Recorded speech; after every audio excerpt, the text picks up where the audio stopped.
My name is Hitchin. I study political science at the University of Amsterdam. Yep. I actually just switched to a master in history.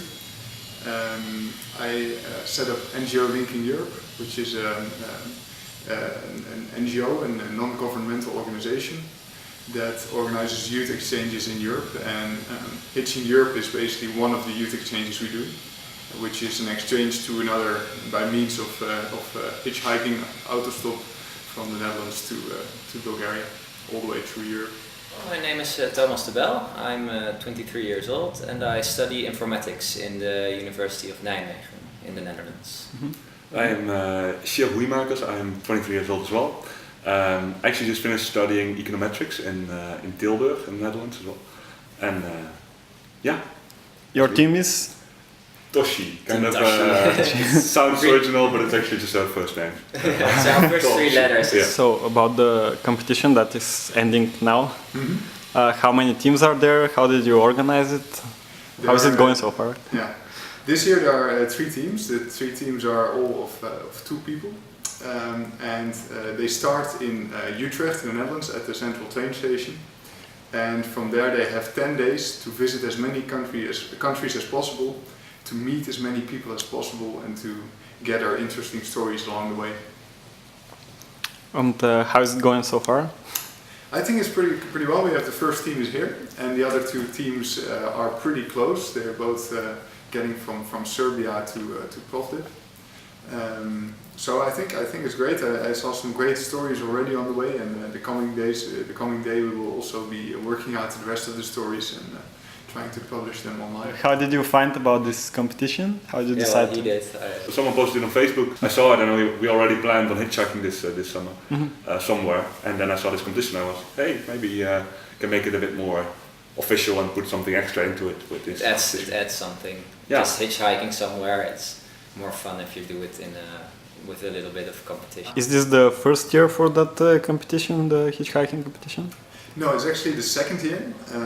Krzysztof and I started it last year, and basically we started with going. We figured we would go to Bulgaria, but we first finished in Sofia in the first year, and we now decided that Plovdiv was actually a more relaxed place to finish. I know that you were going to make a presentation about your trip tomorrow. Well, yeah, we are. I guess we didn't know.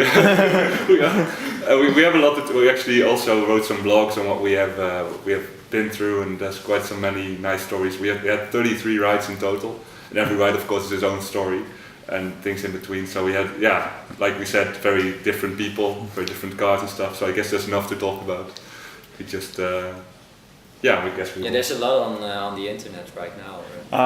How long did it take to come to here? So we started the 21st of July in the morning somewhere, and we arrived here I think the 29th, I think, in the afternoon. But we stopped also. We didn't take the fastest road, and we stopped in some places. We went to Geneva and Venice.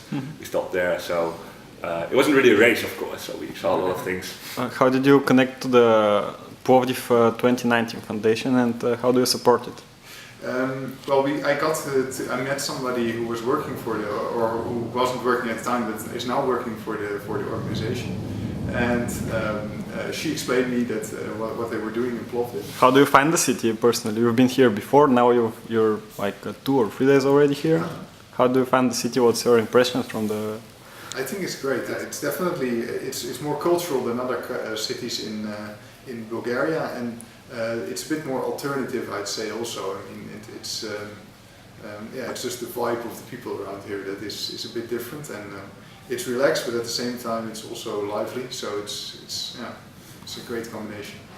We thought it was really nice. We compared to Sofia, it's more active, more things to do. It's more open, kind of.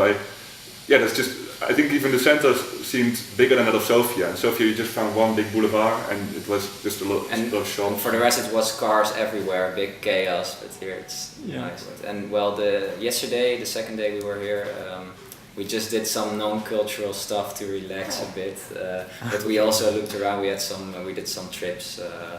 We walked a few miles, and it was really nice. We didn't get to do any bigger things yet. It will come. What's your impression from the culture of hitchhiking in Bulgaria? Is it easy to get a ride here? I think Bulgaria is one of the best places to hitchhike. Definitely, people are super friendly along the way, and you get to know so many different kind of people. Sometimes you're in a van listening to kind of the ethno music, and the other time you're just talking with somebody who's listening to jazz, and you meet all kind of different people. This was actually the first big hitchhiking trip I took, at least. I've done some hitchhiking to Luxembourg before, but that's not that far. So this was the biggest and the longest one. For me, I went to Hungary last year by hitchhiking, but it was also I think I had 10 rides there or something. It was 33 rides, so it was very much more like a big hitchhiking adventure.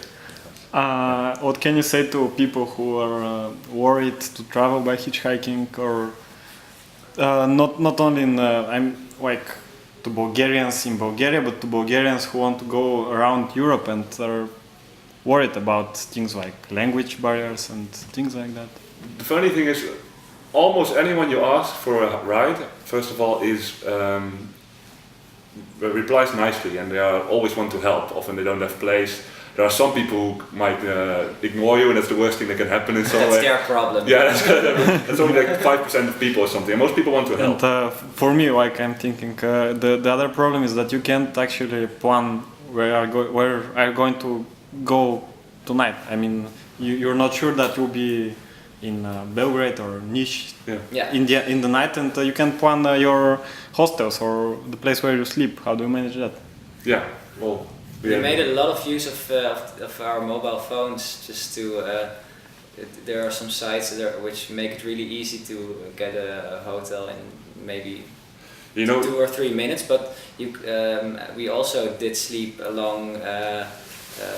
Besides a gas station once or twice, and in the back of a car, and you in the end, nice thing is that almost everywhere in Europe have Wi-Fi spots, right? So if you have a mobile that has some internet, that's useful.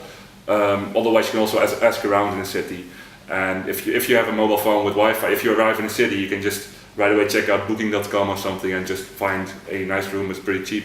So in general, if you want a hostel, it's not too hard to get one, but it's also possible just to sleep in the back of a car, or maybe find a nice spot next to the road if you have a tent, or even without a tent.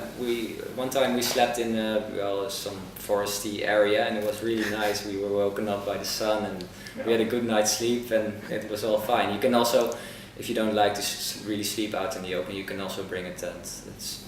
There are tents that don't weigh too much to bring with you.